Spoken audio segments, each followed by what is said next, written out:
अस्सलाम वालेकुम वरहमतुल्लाह। मुफ्ती साहब की बारगाह में सवाल अर्ज ये है कि एक बंदा है, उसको एक ऐसी बीमारी है कि जिस वजह से उसका पेशाब वो निकल जाता है, कंट्रोल नहीं रहता, यानी कि वॉशरूम जाते जाते निकल जाता है। तो वो बंदा है अभी 5 वक्त का नमाजी।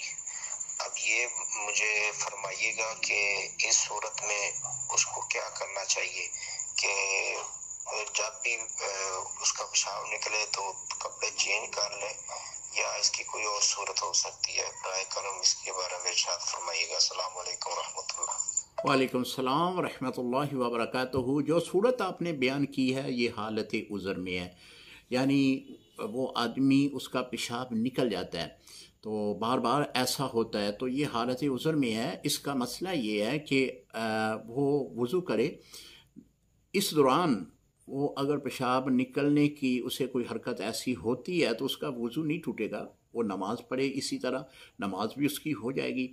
और अगर वो हालत उज़र में नहीं है, यानी कभी कभार ऐसा होता है, तो फिर वो कपड़े बदले, अपने उस जिस्म को धोए जहाँ पे पेशाब लगा है, तो लिहाजा फिर वो नमाज़ पढ़े। अगर वो मुसलसल इसी तरह उसके साथ अमल हो रहा है तो फिर वो हालत उज़र में है। और हालत उज़र का मसला यही है कि जैसा सलसल बौल के मरीज़ होता है कि दौरान नमाज भी अगर कतरे आते रहें तो नमाज उसकी हो जाएगी। अस्सलामु अलैकुम रहमतुल्लाहि व बरकातुहू।